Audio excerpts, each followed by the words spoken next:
아멘. 이 아침 우리에게 주시는 하나님의 말씀 시편 14편입니다. 제 14편 다윗의 시. 인도자를 따라 부르는 노래. 어리석은 자는 그의 마음에 이르기를 하나님이 없다 하는도다. 그들은 부패하고 그 행실이 가증하니 선을 행하는 자가 없도다.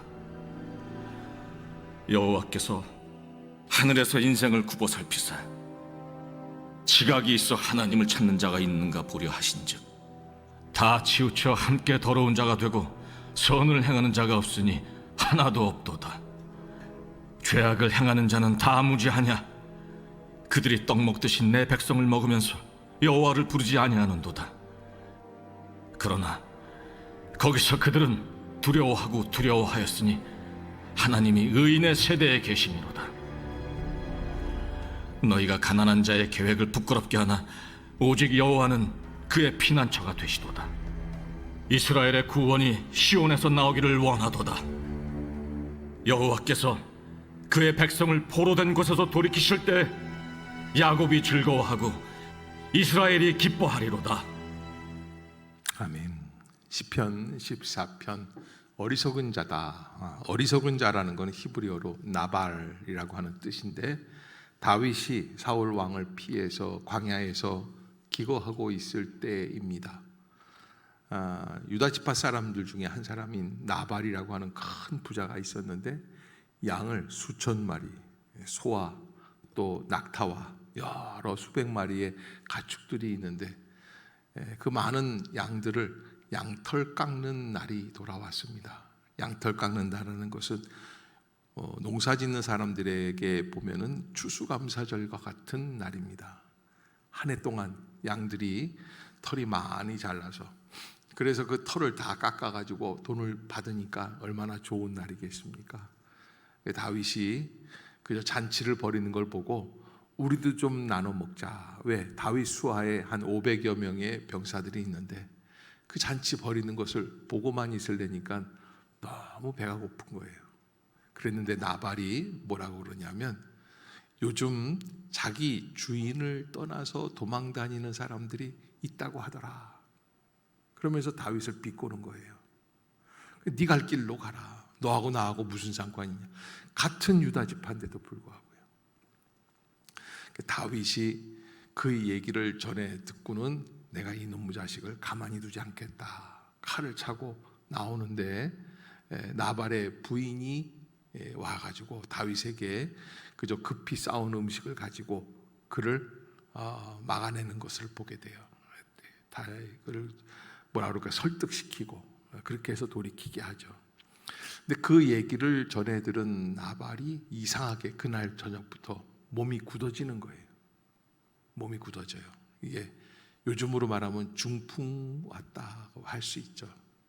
그래서 마비가 오고 한 닷새 열을 앓다가 죽어버립니다. 그 사람 이름이 나발이에요. 그 이름은 아마 나중에 지은 것 같은데, 자기가 양이 수천 마리가 있고 소가 수백 마리가 있고 큰 부자다 보니까 그 온 천하가 다 자기 것인 줄 알았죠. 건강도 자기 것인 줄 알았죠. 자기 것인 줄 알았는데 그게 내 것이 아니다라는 것을 깨달을 때 뭐라고 그럽니까? 어리석다고 표현하는 거예요. 그래서 그의 이름이 나발이에요. 이 나발이라고 하는 뜻은 나무에 나뭇잎이 파랗게 돋아나다가 처음에는 그렇게 아름답던 나뭇잎이 나중에는 다 퇴색되어서 말라버리는 것을, 그걸 나발이라고 한대요. 야, 저 나무, 우리는 단풍나무라고 그러지 않습니까? 그런데 단풍이 아니라 시들어버리는 것, 거기는 이제 단풍이 없나 보죠. 나발이라고 한다는 거예요. 나중이 더 잘 돼야 되는데, 세월이 흐를수록 더 좋아져야지 되는데, 마지막이 좋아야 하는데, 그러나 우리의 믿음, 우리의 삶을 보면 마지막이 더 좋은 게 아니라 마지막이 더 어리석고 나쁠 때가 있다라고 하는 거예요. 그러기에 우리가 신앙생활을 할 때 나의 한순간의 나의 감정, 나의 감각, 나의 판단 이런 걸 가지고 신앙생활하는 게 아니라 어떻게 해야지 될까요? 하나님의 진리의 말씀을 붙잡고 나가는 거예요. 변함없는 신앙생활이에요. 상록수는 어떻습니까? 에버그린이에요. 매일 늘 푸르는 거예요. 하나님의 은혜 가운데 마를 날이 없는 인생. 러시아, 소련, 구소련에서 우주선을 쏘아 올리기 시작을 하고 미국보다 먼저 개발이 된 다음에 첫 우주인, 유인 우주선, 이 가가린이라고 하는 우주인을 하늘로 쏘아 올렸습니다. 밑에서 후르시초프가 이야기를 합니다. 전화를 걸었어요. 후르시초프가 제일 먼저 물어보는 게 그 얘기를 하는 거예요. 가가린 동무, 하나님이 있습니까? 참 답답한 사람들이에요. 고작 어디 올라가 놓고 지구 밖에 있는 저궤도 정도 돌면서 그러면서 하나님이 보이냐고 이야기하는 거예요. 오늘날에 와서는 우주의 범위가 어느 정도 드러나니까 이건 뭐 도저히 있을 수 없는, 우주를 찾아서 하나님을 발견한다라는 게 있을 수 없는 일들처럼 우리 인간의 눈으로는 찾기가 어려운 존재다라는 걸 깨닫는데, 그 당시에는 자기네들이 개발한 유인 우주인이 대단한 것처럼, 그래서 공산주의의 무신론을 광고하기 위해서 공식적으로 전 국민들이 다 듣는 방송에서 가가린 동무, 하나님이 보입니까? 그때 가가린은 하나님은 눈 씻고 봐도 없습니다. 근데 반대로 그 다음 해인가 미국의 우주인이 그 다음에 좀 늦게 올라갔어요. 똑같이 대통령이 물어봤습니다. 하나님이 계십니까? 그 우주인은 그렇게 얘기했다는 거예요. 하나님은 모든 곳에 계십니다. 달라요. 하나님 앞에서 어떠한 인생을 살아가느냐, 진정한 지혜가 무엇이냐. 여기 오늘 본문 10편, 14편에서도 어리석은 사람들이 살아가는 삶의 모습들이 어떻습니까? 14편 1절에 보면 그의 마음에 이르기를 하나님이 어떻다? 없다고 한다. 하나님을 안 믿는 거예요. 그들은 부패하고 그 행실이 가증하니, 그래서 그 부패하고 행실이 가증한 그 마음 때문에 무엇을 행하는 자가 없습니까?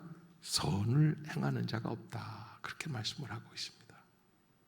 그러게 여러분, 우리가 하나님을 믿는다고 하지만 예배당에 나왔을 때, 우리가 모여서 예배를 드릴 때, 기도할 때 누가 계심을 인정해야 합니까? 하나님이 계심을 인정해야 합니다.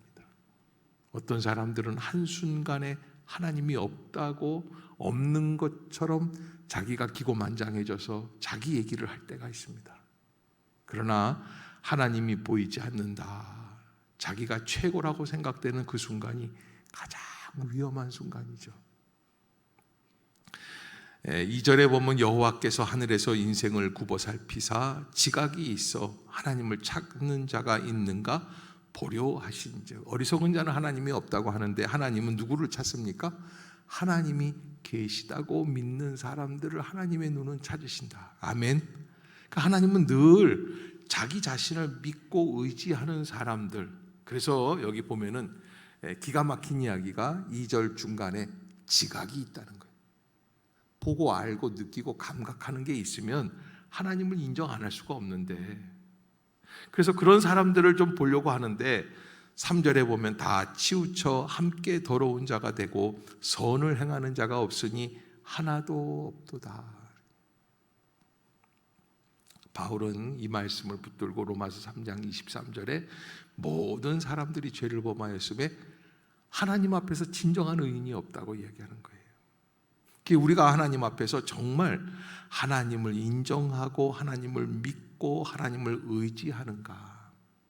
여러분, 어려운 일이 생겼을 때, 답답한 일이 생겼을 때, 그때의 위기 앞에서 내가 어떠한 신앙인이 되느냐라고 하는 것을 보면 그 사람의 믿음이 어떠한 믿음인지를 알 수 있습니다. 따라해 봅시다. 어떠한 순간에도 하나님을 먼저 의지하자. 하나님께 순종하자. 하나님께서 뭐라고 말씀하시는지 그 일에 대해서 가장 먼저 관심을 갖고 있는 것. 그것이 우리에게 있어서 가장 중요한 모습이 되는 거죠. 그러면서 그런 사람들은 어떻게 행하느냐? 4절에 보면 죄악을 행한다. 다 무지하다. 떡 먹듯이 내 백성을 먹고 여호와를 부르지 아니한다. 다윗이 볼 때에 백성들을 후리고 그리고 때리고 협박하고 겁박하고 권력을 가지고 국민들을 조롱하는 그런 사람들은 하나님을 인정하지 않는 사람들이라고 생각이 되는 거예요. 그래서 하나님께서는 반드시 그러한 사람들을 어떻게 하신다? 심판하실 것이다. 자, 6절에 보면 그런 사람들을 위해서 하는 이야기가 있습니다. 너희가 가난한 자의 계획을 부끄럽게 하나. 너희가 가난한 자의 계획을 부끄럽게 하나. 이거 왜 그렇습니까? 돈 없다고 얕보는 거예요. 돈 없다고 함부로 하는 거예요. 권력이 없다고 함부로 하는 거예요. 그렇게 계획을 부끄럽게 하지만 오직 여호와는 그의 무엇가 되신다? 누가? 약한 사람들의 피난처예요. 하나님이 연약한 사람들의 피난처. 그래서 7절 같이 한번 읽어봅시다. 시작. 이스라엘의 구원이 시온에서 나오기를 원하도다. 여호와께서 그의 백성을 포로된 곳에서 돌이키실 때에 야곱이 즐거워하고 이스라엘이 기뻐하리로다. 아멘. 아멘. 여러분, 하나님 앞에서 어리석은 사람들, 어떠한 사람들이냐? 하나님을 찾지 않는 것. 또 어떤 사람은 이렇게 얘기해요. 기도하지 않는 것도 어리석은 것이다. 저는 그 말씀이 맞다고 생각이 들어요. 그래서 우리가 하나님 앞에서 오늘 본문에서 어떻게 정리할 수 있느냐? 어리석은 자는 하나님이 없다고 말한다.